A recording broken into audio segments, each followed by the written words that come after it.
Alright guys, so just doing the daily video of the packages we got in today. Two packages here. Let's see what we got.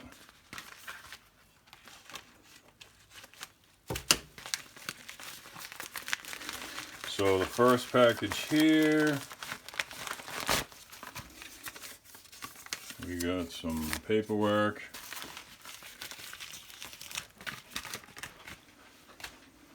And we got a carbide burr. Just a straight flute carbide burr. Really nice burr. Straight flute. 1/4 inch straight, inch long, 1.25 inch long cutter.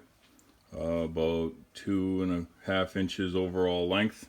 This will be nice for getting in areas such as this from this angle on these, and clearancing areas such as in here. It's a nice burr. This will also work good some areas of the ports. 1/4 inch straight shaft burr. I get all my burrs from one particular site. High quality carbide. And then we have another package here. Don't know what this one is. So Paul's carts from Steve.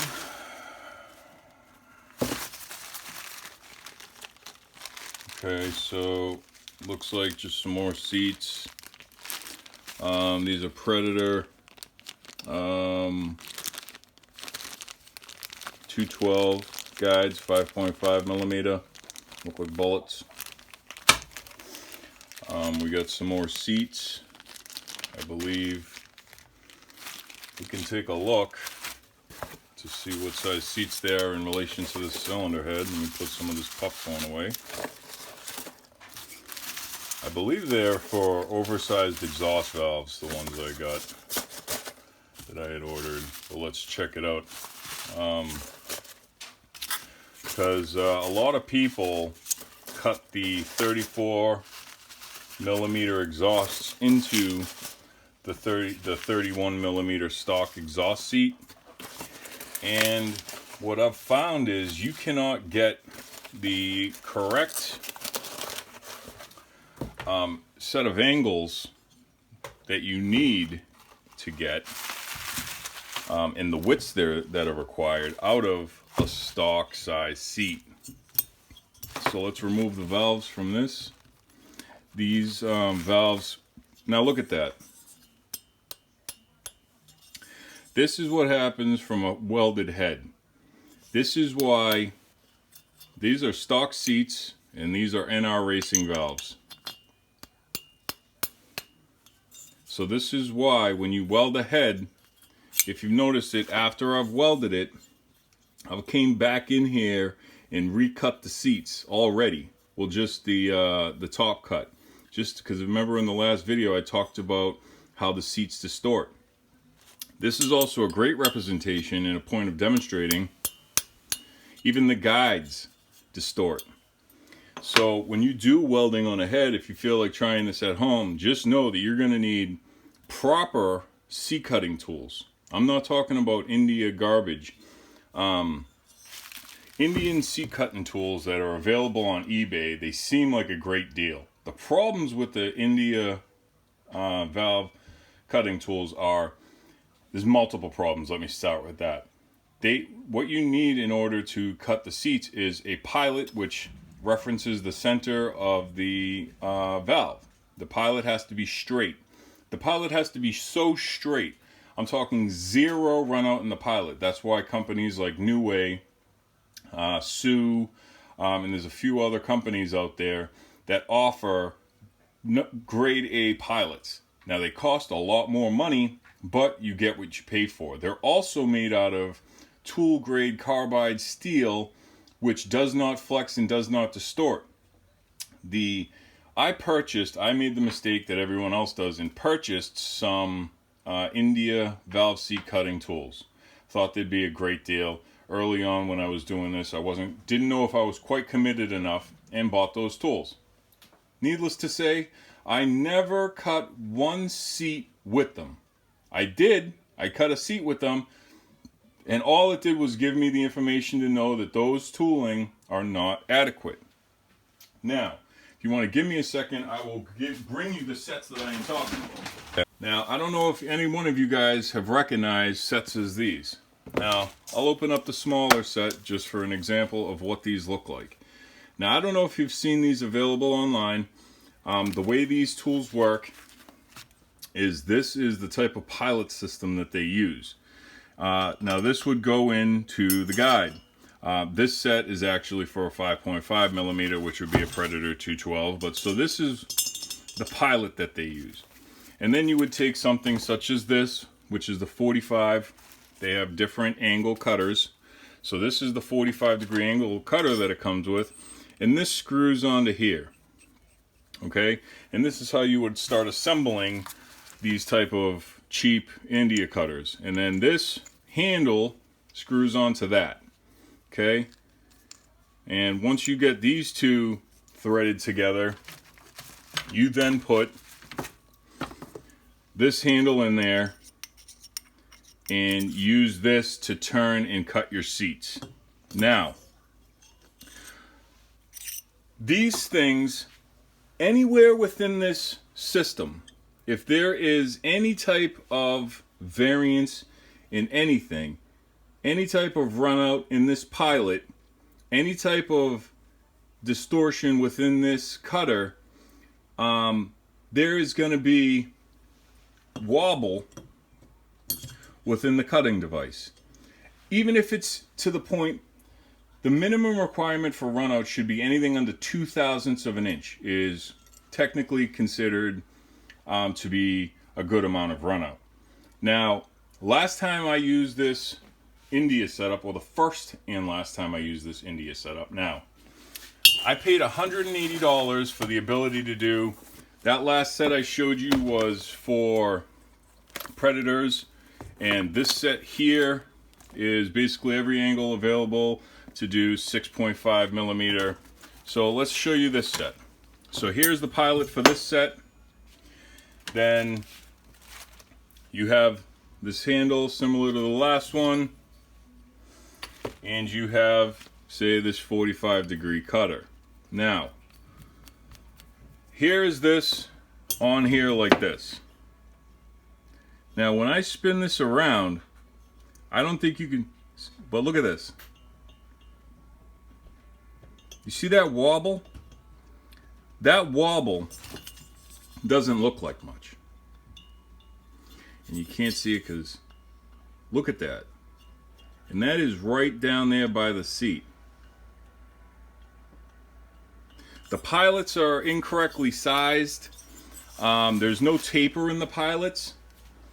Now, when you get over to like a new wave valve seat cutter, new wave valve seat cutters don't use any of these weird style cutting India attachments. The pilot is what locates the center, and then after that you're going to need a series of valve cutters. All of these are marked with what angles they are. As you see, the top cutter is 15, the bottom's 46, and then this cutter has the 30 and a 15, and then this one has the 65 and the 70. So we have 15, 30, 45, 65, 70. And what the pilot does is hold them centered on the seats. So when you bring in like this T-handle and you lock it onto this tool, no matter how I'm applying pressure to them, there is really no substitute for a proper valve seat cutter. You think when you go out and you buy tools such as this, they might have enough to get the job done for the guy working in the backyard or something like that, which was the same thing I thought. I thought, you know, hey, they might not be the best, but they might be able to get the job done. Turns out that that is 100% incorrect. Not only are they they're inexpensive in words, but how much this sets cost me was $180. Now, when I bought them, I had to call the guy back 2 or 3 times. He had to send me out new pilots because I kept telling him they had run out, they weren't working. The cutters were leaving huge ridges on the seats.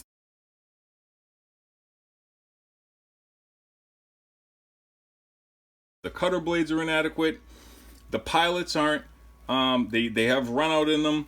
The entire system is junk.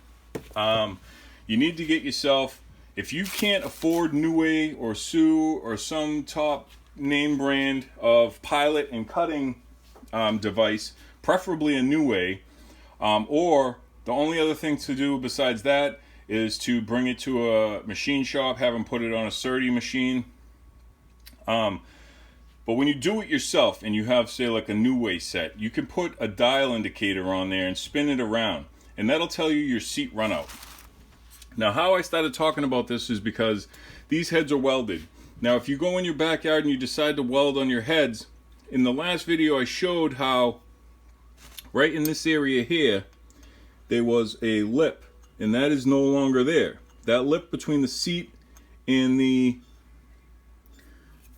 this area right here, between the seat and you could see that it was distorted, that the seat was now shifted in the head. And you could see that after welding, the guide is now extremely tight.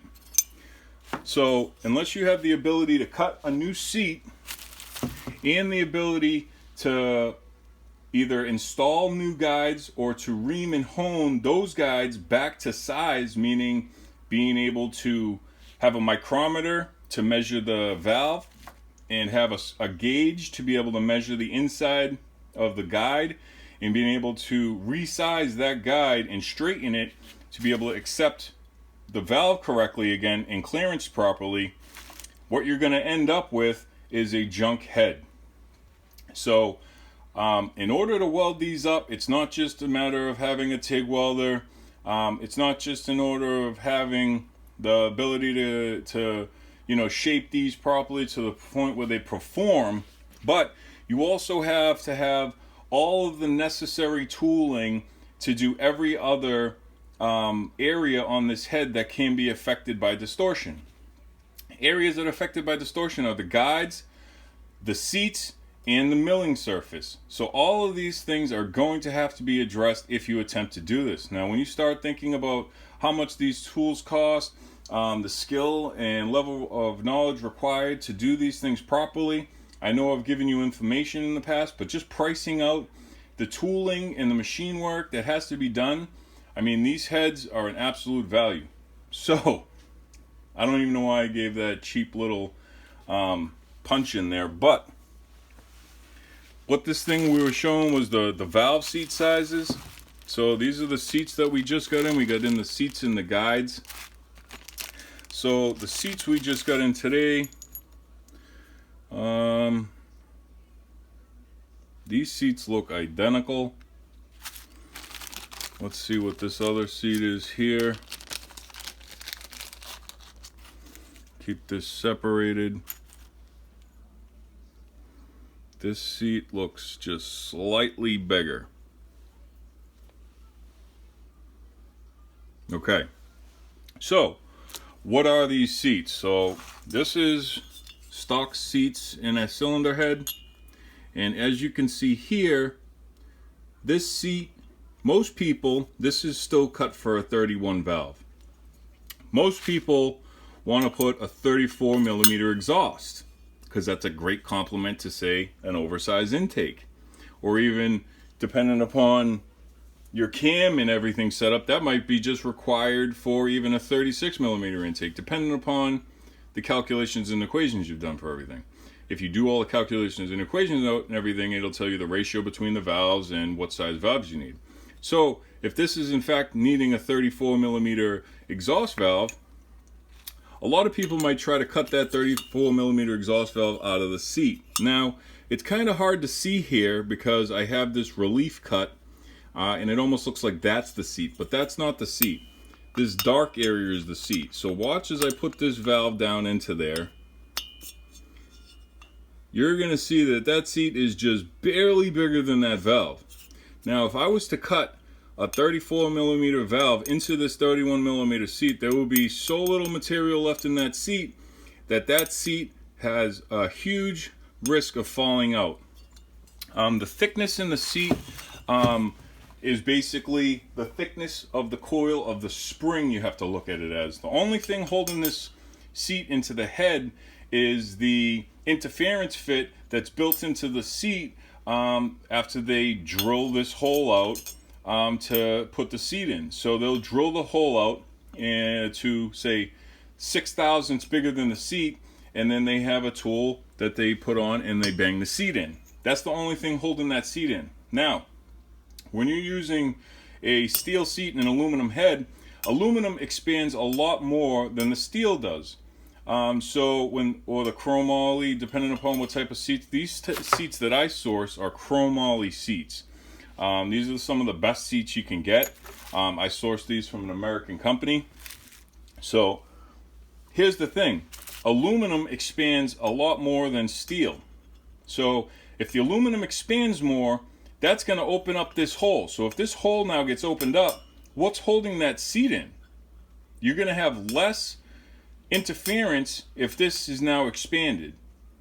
So it's very important to have the ability and to correctly size the seats. If in fact you cut a 34 millimeter valve into a stock size seat, you could temporarily, or you could permanently alter the ability of the seat's spring tension to hold itself in. The thicker the steel, obviously the more tension that material has.